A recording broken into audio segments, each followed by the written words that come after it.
What's better than a good defense? Overwhelming firepower! Quartermaster Creature here to divulge the democratic details of today's ever-dependable democracy dealer, the M105 Stalwart. Unlocked right from recruitment, the Stalwart is often a diver's second support weapon, after the MG43 machine gun. But, as with all of Super Earth's arms, ease of access is never a substitute for raw potential. The Stalwart features light penetration and a very generous 90 damage per shot, making it ideal for small to medium targets. However, the two absolute aces of this bullet-blazing beast are the ammo capacity and fire rate, featuring 3 reserve 250-round box mags with 1 loaded.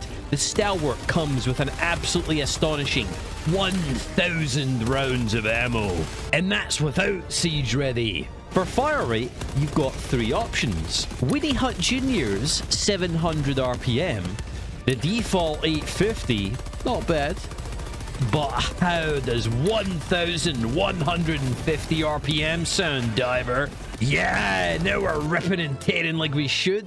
The fire rate and raw damage give the Stalwart a beastly damage output, with 1,050 DPS in the lowest setting, 1,275 by default, and an astounding 1,725 damage per second when you set this beast to the highest RPM and let it rip. Additionally, the Stalwart is a machine after this Quartermaster's heart, as each 250 round box mag has a total damage output of 22,500. That's almost 3.5 Bile Titans per mag. Talk about firepower, you little devil you. Now, of course, no weapon is without its weaknesses. And the Stalwart has... It's basically just the Liberator's big sister. I'm afraid to say it, but I'm struggling to find a genuine weakness here, divers. The reload is slow at 5.8 seconds when empty, but can be done while moving. And it's got light penetration, so it struggles to down some larger targets, but does that really count? That's like using hedge cutters to fell a tree. It's not made for that. The Stalwart does have some striking similarities to the Liberator and Liberator Carbine, however. But why don't we call an expert to elaborate? CommissarKai, if you would. Thank you, Scottish Commissar. I remember when people were clamoring to have the Stalwart be a primary weapon without realizing just how beastly it is compared to weapons of that category. For instance, the AR-23 Liberator and the AR-23A Liberator Carbine both share exactly the same stats as the Stalwart, with the only difference being their rates of fire and the amount of rounds they carry. The ballistic damage, durable damage, and velocity are all identical, and that's because all 3 weapons fire Freedom's favorite 5.5mm cartridge, which has been gleefully liberating our enemies from their terrible ideas for over 100 years. What differentiates these weapons from each other is their fire rate. The AR-32 fires at a leisurely pace of 640 rounds per minute, making it a cool, calm, and dependable weapon that lets you place each round with care. Think of it like a fresh cadet, eager to prove itself against the tyranny encroaching on our galaxy. There will always be more of these to hold back the tide. The Stalwart, on the other hand, is like if you took that same cadet and filled them to the brim with caffeine, stems, and hatred. This beauty belts its anger at the enemy at a blistering 920 rounds per minute. It'll drain your mags quickly, but it'll drain the enemy of their will to live even faster. But the Stalwart is a different beast. It can choose to ration its anger with its 700 or 850 round per minute modes, making it either a slightly faster Liberator or a slightly slower Liberator Carbine. But why would you ever do such a thing when you could just set it to sweet Liberty Hell Yes mode and send the enemy 1,150 strongly worded letters per minute? Our hedge cutter of freedom might not be good for chopping down any trees, but we can strap a motor to it and make the hedges learn to fear the call of managed democracy. Take good care of my babies, Quartermaster. I'll be needing them soon. Wonderful, Kai. I'd clap, but I don't really want to break my remaining organic hand, so let's move on. I have an idea. To better show the strengths and weaknesses of weapons I cover, Helldivers. Introducing the Quartermasters Unified Analysis of Instrument Logistics, or Q.U.A.I.L for short. say hi to the Q.U.A.I.L. Going forward, I'll be giving every tool of freedom and peace its own Q.U.A.I.L score based on the chart, with each stat going to a maximum of 5. Damage includes raw damage output, both burst and sustained, as well as armor penetration. Fire rate is self-explanatory. Capacity is how much a weapon can be used before needing reload or cooldown. Reload is how long said reload or cooldown takes, along with how mobile a diver is during.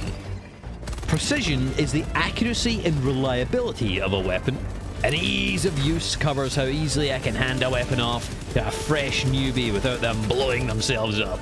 Understood? Great. In terms of damage, I'd give the Stalwart a 3. The decent damage and light penetration hindering it slightly in this category, but it more than makes up for it in terms of sheer damage per second. Fire rate is a 5, as the Stalwart features the highest fire rate of any support weapon. Capacity too is a 5. 250 round box mags are nothing to scoff at, alongside the total 1000 ammo. For reload, I'll give it a 4, just shy of 5, due to the length of feeding this beast, though the mobility during is most welcome. Precision, I'll give it a 3. While definitely reliable and easy to control in the highest fire rate, I feel this weapon struggles in anything past 50 meters. And lastly, ease of use. 4 is definitely well earned here, with the Stalwart being one of the first support weapons available. Easy handling, excellent stats, though is kept back from a 5 due to the light penetration, which may confuse some of our shiny new recruits when they face armored targets. Now, moving onwards, let's talk enemy matchups. It's about time I cover a piece of gear that performs best against the ever-chittering, terrible Terminids.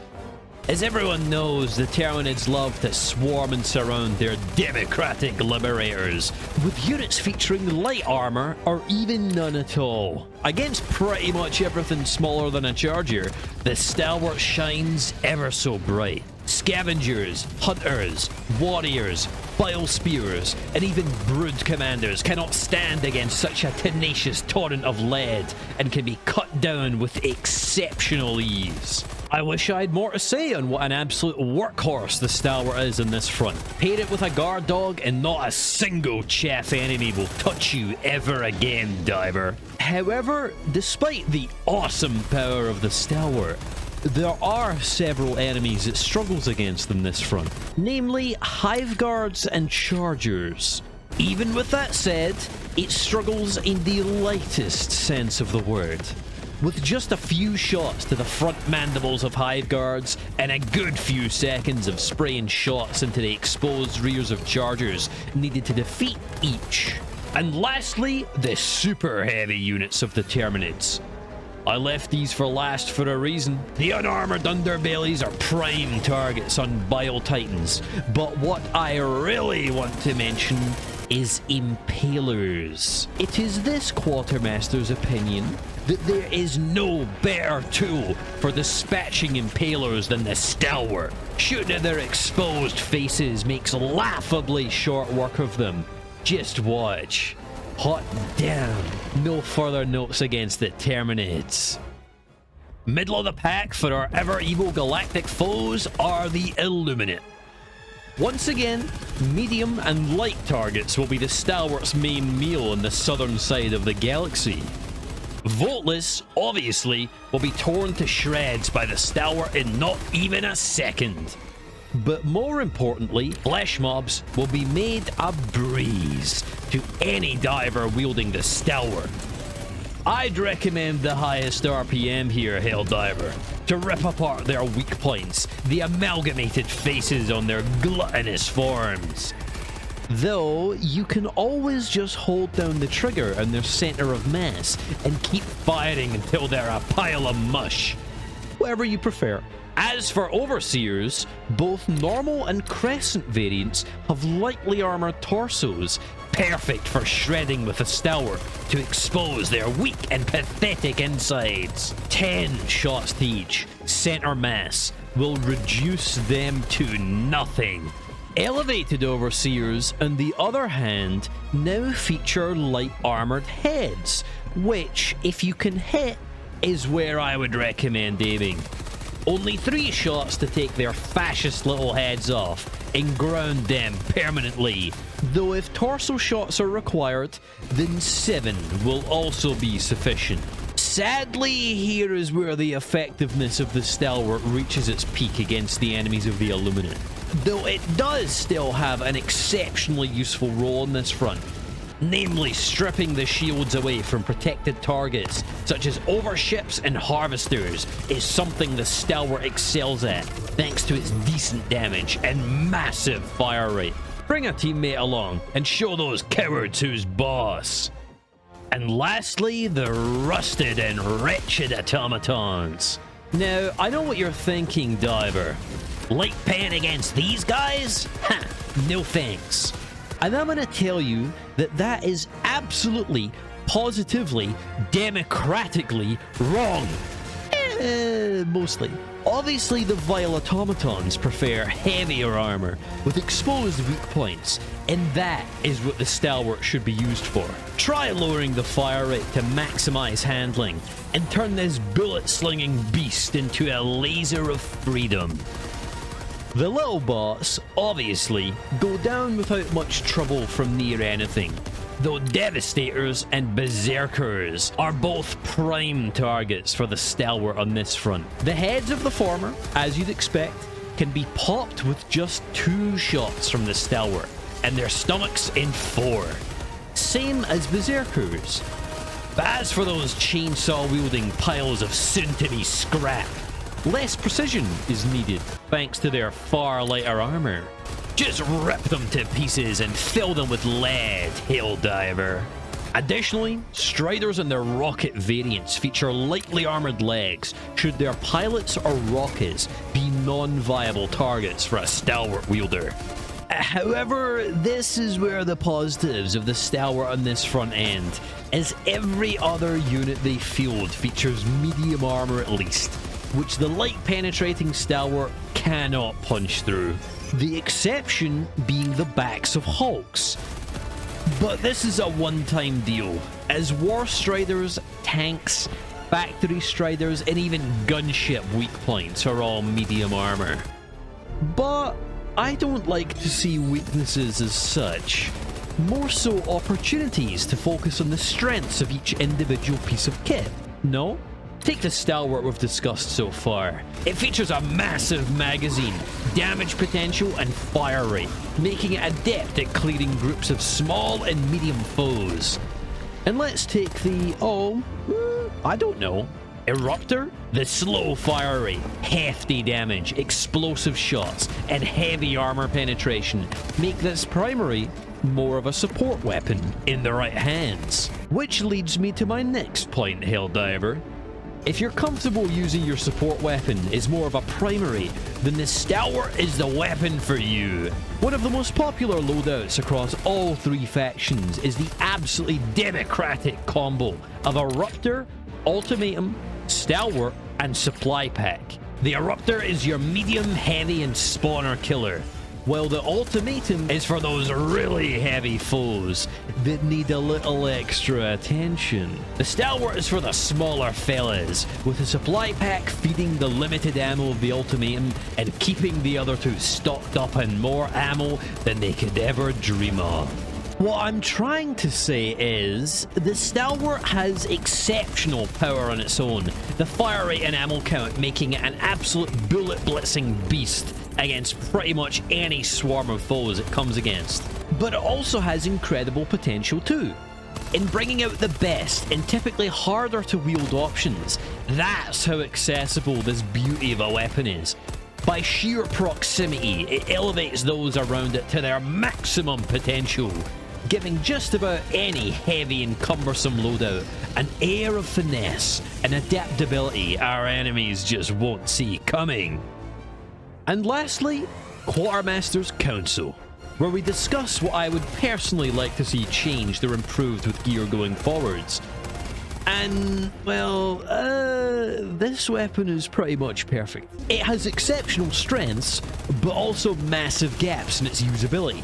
It has the most crystal clear roll of any weapon in Super Art's arsenal, maybe only tied with the expendable anti-tank rocket. I suppose if I could give it one tiny, minuscule change, I'd like to see it receive 2 ammo boxes back instead of 1 per stray ammo container found littered on the grounds of deployments. As well, give it full ammo back from resupplies, even without the superior packing methodology ship module. The tiniest of buffs to the Stalwart's already amazing ammo economy, aimed at encouraging new divers without said upgrades to give it a little more of a chance before moving on to its bigger brothers. Council concluded.